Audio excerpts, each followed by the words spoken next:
তিনটি জায়গায় স্ত্রীকে কখনো একা ছাড়বেন না, তাহলে আপনি কঠিন বিপদে পড়ে যাবেন। হযরত আলী রাদিয়াল্লাহু তাআলা আনহু জানিয়ে দিয়েছেন এই তিনটি জায়গায় কখনো স্ত্রীকে একা ছেড়ে দেওয়া উচিত নয়।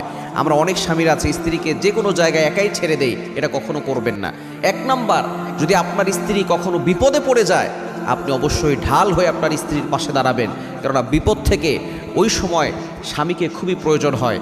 আলী রাদিয়াল্লাহু তাআলা আনহু তিনি জানিয়ে দিয়েছেন অবশ্যই প্রতিটি পুরুষের দায়িত্ব হচ্ছে তার স্ত্রীর সামনে ঢাল হয়ে দাঁড়ানো, যাতে করে বিপদে পড়লে তাকে বিপদ থেকে উদ্ধার করতে পারে।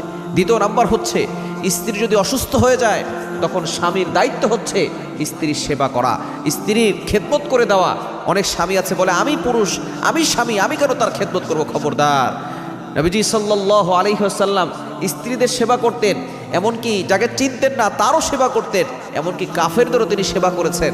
আর আমরা এখন বর্তমানে এতটা অহংকারী হয়ে গেছি